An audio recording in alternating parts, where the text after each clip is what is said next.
ನಮಸ್ತೆ ವೀಕ್ಷಕರೇ, ನಮ್ಮ ಲಕ್ಷ್ಯ ಚಾನಲ್ಗೆ ಸ್ವಾಗತ.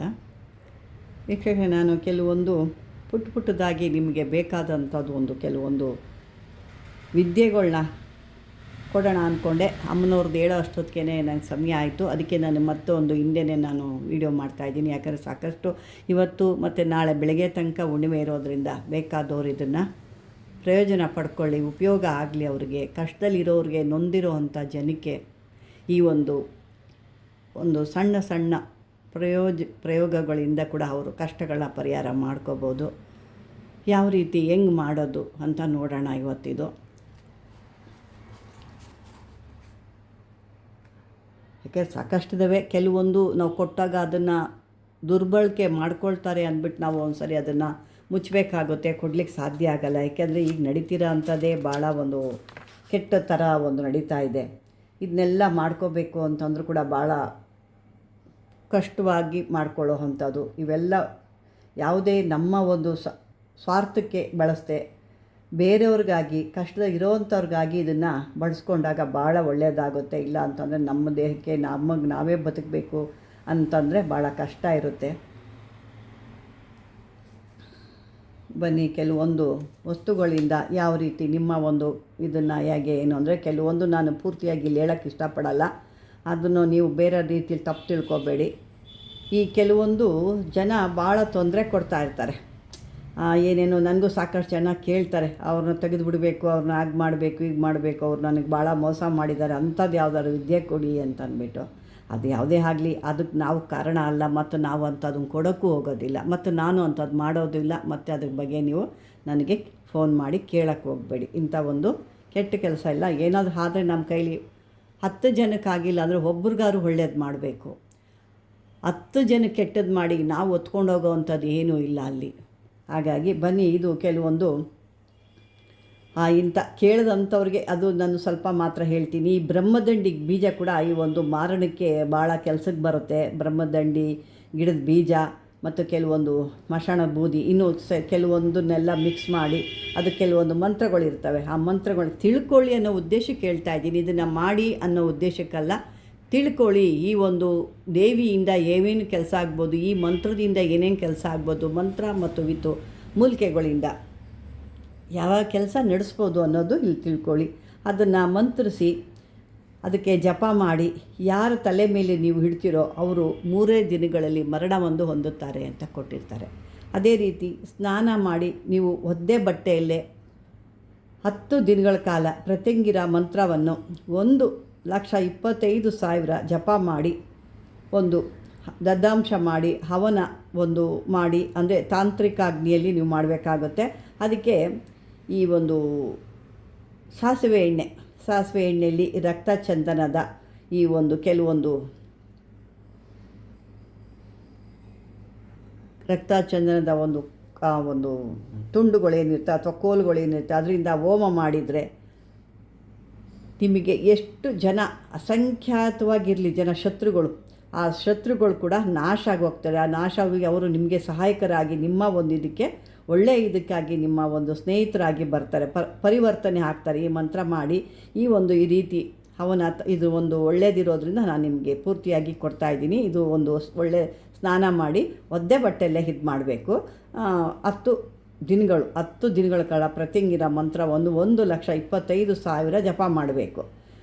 ಅದನ್ನು ಹವನ ತಾಂತ್ರಿಕಾಗ್ನಿಯಲ್ಲಿ ಒಂದು ಕುಂಡದಲ್ಲಿ ಸಾಸಿವೆ ಎಣ್ಣೆ ಇಟ್ಕೊಂಡು ಅದರಲ್ಲಿ ರಕ್ತ ಚಂದನ ನಾನು ಕಳೆದ ವಿಡಿಯೋದಲ್ಲಿ ಕೂಡ ಹೇಳಿದೆ, ತೋರಿಸ್ತೀನಿ ಅಂತ. ಆದರೆ ಅದು ಬೇರೆ ಕಡೆ ಇರೋದ್ರಿಂದ ನಾನು ಮರ್ತೇ ಹೋಗ್ತೀನಿ. ನೆಕ್ಸ್ಟು ಇದರಲ್ಲಿ ನಾನು ತೋರಿಸ್ತೀನಿ ಅದನ್ನು.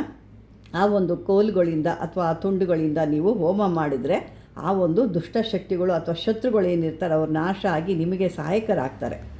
ಈ ರೀತಿ ಬರುತ್ತೆ. ಮತ್ತು ನೀವು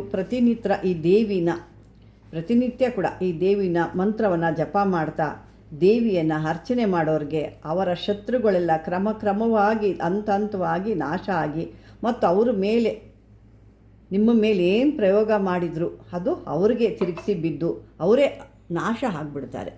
ಇಂಥ ಅದ್ಭುತದ್ದು ಇದು. ಒಂದೊಂದು ವಿದ್ಯೆಯನ್ನು ಹೇಳಬೇಕು ಅಂತಂದರೆ ಇದು ಆಗಿನ ಕಾಲದ ಪ್ರಾಚೀನ ಶಾಸ್ತ್ರಗಳಲ್ಲಿ ಇದ್ದಂಥದ್ದಂತೆ, ಇದು ಈಗಿಂದು ಅಲ್ಲ ಇದೆಲ್ಲ. ಅಂದರೆ ಇದನ್ನೆಲ್ಲ ಆಗಿನ ಕಾಲದ ರಾಜರು ಅವರು ಯುದ್ಧಕ್ಕೆ ಹೋಗ್ಬೇಕಾದ್ರೆ ಅವರು ಅಥವಾ ಶತ್ರುಗಳ ನಾಶ ಮಾಡಬೇಕಾದ್ರೆ ಇದನ್ನು ಗುಪ್ತವಾಗಿ ಮಾಡ್ತಿದ್ರು ಅಂತ ಒಂದು ಇದರಲ್ಲಿ ಇದೆ, ನಾನು ಓದಿದ್ದೀನಿ. ಈ ರೀತಿ ಮಾಡಿದಾಗ ನಮ್ಮ ಒಂದು ಏಳಿಗೆಗಾಗಿ ಅಥವಾ ನಮ್ಮ ಒಂದು ಅಭಿವೃದ್ಧಿಗೋಸ್ಕರ ಅಥವಾ ನಮ್ಮ ಕಷ್ಟ ನಷ್ಟಗಳನ್ನ ರಕ್ಷಿಸ್ಕೊಳ್ಳೋಕ್ಕಾಗಿ ಈ ಮಂತ್ರನ ಬಳಸೋದ್ರಿಂದ ಯಾವುದೇ ರೀತಿ ತೊಂದರೆ ಇರೋದಿಲ್ಲ. ನಿಮ್ಮ ಸ್ವಾರ್ಥ ಬುದ್ಧಿಯಿಂದನೋ ಅಥವಾ ಬೇಡೊಬ್ಬರಿಗೆ ಯಾರಿಗೋ ಒಬ್ಬರು ಕೇಡು ಬಯಸಬೇಕು ಅಂತನೋ ಇದೆಲ್ಲ ಮಾಡಿದಾಗ ಈ ದೇವಿ ಭಾಳ ಕಟ್ಟುನಿಟ್ಟಿನೋಳಿ ದೇವಿ. ಹಾಗಾಗಿ ಇದು ಒಂದು ಇರುತ್ತೆ. ಈಗ ನಿಮಗೆ ಕೆಲವೊಂದು ಶತ್ರುಗಳನ್ನ ಸ್ತಂಭನೆ ಮಾಡಬೇಕು, ನಿಮ್ಮ ಸುದ್ದಿಗೆ ಬರಬಾರ್ದು. ನಾವು ಸಾಕಷ್ಟು ಕೊಟ್ಟಿದ್ದೀನಿ, ಆದರೆ ಈ ದೇವಿದು ಕೂಡ ಒಂದು ಇದಿರುತ್ತೆ. ಇವಳು ಬಗಳಾಮುಖಿ ಮಂತ್ರದಿಂದ ಈ ಪ್ರತ್ಯಂಗಿರ ದೇವಿದು ಬರುತ್ತೆ, ಅದನ್ನು ನಾನೀಗ ಕೊಡ್ತೀನಿ. ಆ ಒಂದು ಪ್ರತ್ಯಂಗಿರ ಇದಕ್ಕೆ ಅಂತಂದರೆ ನೀವು ಆಗಲೇ ತಿಳ್ಕೊಬೋದು. ಆ ಮಂತ್ರನ ಹೇಳ್ತೀನಿ, ಕೇಳಿಸ್ಕೊಳ್ಳಿ. ಓಂ ಹ್ರೀಂ ಬಗಲಾಮುಖಿ ಸರ್ವದುಷ್ಟಾನಂ ವಾಚಂ ಮುಖಂ ಪದಂ ಸ್ತಂಭಯ ಜಿಹ್ವ ಕೀಲಯ ಬುದ್ಧಿ ವಿನಾಶಯ ಕ್ಲೀಂ ಹೋಂ. ಇನ್ನೊಂದು ಬಾರಿ ಹೇಳ್ತೀನಿ, ಕೇಳಿಸ್ಕೊಳ್ಳಿ. ಓಂ ಹ್ರೀಂ ಬಗಲಾಮುಖಿ ಸರ್ವದುಷ್ಟಾನಂ ವಾಚಂ ಮುಖಂ ಪದಂ ಸ್ತಂಭಯ ಜಿಹ್ವ ಕೀಲಯ ಬುದ್ಧಿ ವಿನಾಶಯ ಕ್ಲೀಂ ಹೋಂ ಅಂತ ಇದು ಬರುತ್ತೆ. ಇನ್ನೊಂದು ನಿಮಗೆ ಅಂದರೆ ಇದೇ ಇದರೊಳಗಡೆ ತಾರಾಮಂತ್ರದಲ್ಲಿ ಕೂಡ ನೀವು ತಗೋಬೋದು.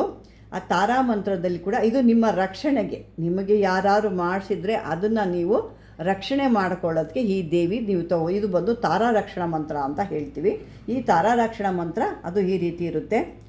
ಓಂ ತಾರೆ ತ್ರಿ ತಾರೆ ತರೆ ತಾರೆ ತು ತಾರೆ ತರೆ ತಾರೆ ತ್ರೀಂ ತಾರೆ ತಾರೆ ತರೆ ತ್ರೀಂ ತು ತಾರೆ ತಾರೆ ತರೆ ತರೆ ತ್ರೀಂ ತಾರೆ ತು ತಾರೆ ತರೆ ತಾರೆ ಸ್ವಾಹ. ಇದು ಬರುತ್ತೆ. ಇದು ಕೆಲವೊಂದು ನಿಮ್ಗೆ ಕನ್ಫ್ಯೂಸ್ ಆಗ್ಬೋದು. ನಾನು ಅದನ್ನೇ ನಿಮಗೆ ಆ ಪ್ರಿಂಟನ್ನೇ ನಿಮಗೆ ತೋರಿಸ್ತೀನಿ, ಎರಡೂ ನೋಡ್ಕೊಳ್ಳಿ ಹೇಗೆ ಏನು ಅಂತಂದ್ಬಿಟ್ಟು.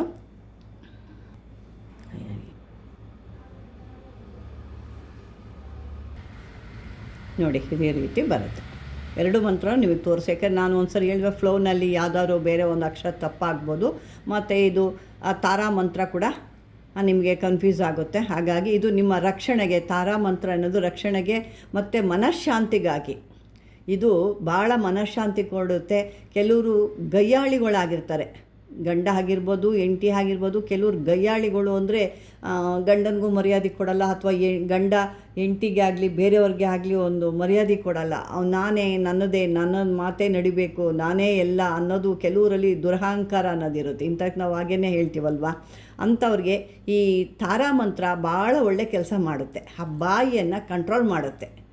ನಿಮಗೆ ಯಾರಿಗಾದರೂ ಇದು ಒಂದು ಸದುಪಯೋಗ ಪಡಿಸ್ಕೋಬೋದು. ಇದು ಒಂದಕ್ಕೆ ನಾವು ಬರಲ್ಲ, ಇದು ರಕ್ಷಣಾ ಮಂತ್ರ ಒಂದೇ ಅಲ್ಲ, ಇದನ್ನು ಬೀಗ ಹಾಕೋದು ಕೂಡ ಬರುತ್ತೆ. ಅಂದರೆ ಈ ಬಾಯಾಡಿಗಳು ಅಥವಾ ಬಜಾರಿಗಳು ಅಥವಾ ಬಜಾರುಗಳು ಅಂತ ನಾವು ಏನು ಹೇಳ್ತೀವಿ, ಅಥವಾ ಯಾವಾಗಲೂ ವಟ ಅಂತ ಬೈಯೋದು, ಯಾವಾಗಲೂ ಮನೇಲಿ ಸಿಡಿ ಅಂತ ಅನ್ನೋದು, ಆ ಥರ ಎಲ್ಲ ಇರ್ತಾರೆ ನೋಡಿ. ಅಂಥವ್ರಿಗೆ ನೀವು ಯಾವ ರೀತಿ ಯಾರು ಹೇಳಿ ಈ ಮಂತ್ರನ ನೀವು ಹೇಳಿಸಿದ್ರೆ ಅವ್ರಿಗೆ ಭಾಳ ಅದ್ಭುತವಾಗಿ ಬಾಯಿ ಕಂಟ್ರೋಲ್ ಬರುತ್ತೆ. ಇದನ್ನು ಅಂದರೆ ಅದು ನೀವಿರೋ ವಿಷಯ ಹೇಳಿ ಮಾಡಿದ್ರೆ ಅವ್ರು ಮಾಡೋದಿಲ್ಲ. ಅವ್ರಿಗೆ ಯಾವುದೋ ಒಂದು ರೀತಿಲಿ ಇದನ್ನು ಈ ಮಂತ್ರ ನೀನು ಹೇಳು ಅಂತ ಹೇಳ್ಬೋದು. ಅದು ಗಂಡನಿಗಾಗ್ಬೋದು, ಹೆಂಡತಿಗಾಗ್ಬೋದು, ಅಥವಾ ಮಕ್ಕಳು ಕೂಡ ಆಗ್ಬೋದು. ಯಾರು ಭಾಳ ಜೋರಿದ್ದು, ನಾನು ಅಹಂ ಇದ್ದು, ನಾನೇ ನಂದಡಿ ನಡಿಬೇಕು, ನಾನು ಹೇಳ್ದಂಗೆ ಕೇಳಬೇಕು ಅಂತ ಯಾರು ಹಠಮಾರಿಗಳ ಥರ ಮಾಡ್ತಾರಲ್ಲ, ಅಂಥವ್ರಿಗೆ ಈ ಒಂದು ಮಂತ್ರನ ಅವ್ರು ಹೇಳ್ಕೊಂಡಾಗ, ಯಾವುದು ಈ ತಾರಾ ಮಂತ್ರ, ಈ ಮಂತ್ರ ಹೇಳ್ಕೊಂಡಾಗ ಅದ್ಭುತವಾಗಿ ಅವರ ಮನಸ್ಸು, ಆ ಒಂದು ಬಾಯಿ ಎಲ್ಲ ಕಂಟ್ರೋಲಿಗೆ ಬರುತ್ತೆ. ಇದನ್ನು ಹೇಳ್ಕೊಳ್ತಾ ಇರಿ. ಇದು ನಿಮಗೆ ಎಷ್ಟಾದರೂ ಹೇಳ್ಕೊಬೋದು. ನಿಮ್ಮ ಒಂದು ಶಕ್ತಿಗೆ ಮೀರುವಾಗಿ 108 ಹೇಳ್ಬೋದು, 1,00,000 ತನಕನೂ ಹೇಳ್ಬೋದು, ಅದ್ರ ಮೇಲೆ ಕೂಡ ಹೇಳ್ಬೋದು. ನಿಮ್ಮ ಜೀವನ ಸರಿ ಹೋಗೋರು ಕೂಡ ಹೇಳ್ಕೊಳ್ತಾರೆ. ನಿಮ್ಗೆ ಅದ್ಭುತವಾಗಿ ಇದ್ರ ಫಲ ನಿಮಗೆ ಸಿಗುತ್ತೆ. ಇಂಥದ್ದೆಲ್ಲ ಸಾಮಾನ್ಯಕ್ಕೆ ಸಿಕ್ಕಲ್ಲ. ನಾನು ಅದೇನು ಹುಡುಕ್ತಾ ಇದ್ದಾಗ ನಿಮಗಿದೆಲ್ಲ ಸಿಕ್ತಿದ್ದು. ಇದು ಕೆಲವೊಂದು ಗ್ರಂಥಗಳಲ್ಲಿ ಸಿಗುತ್ತೆ. ಇದು ನಿಮಗೆ ಬೇಕು ಅಂದಾಗ ನೀವು ಇದನ್ನು ನೋಡ್ಕೊಂಡು ಇದು ಮಾಡ್ಕೋಬೋದು ಅಂತ ಹೇಳ್ತಾ, ವೀಕ್ಷಕರೇ, ಈ ಒಂದು ವಿಡಿಯೋ ನಿಮಗೆ ಇಷ್ಟವಾದರೆ ಲೈಕ್ ಮಾಡಿ, ಶೇರ್ ಮಾಡಿ, ಸಬ್ಸ್ಕ್ರೈಬರ್ ಮಾಡ್ಕೊಳ್ಳಿ ಅಂತ ಹೇಳ್ತಾ ಧನ್ಯವಾದಗಳು.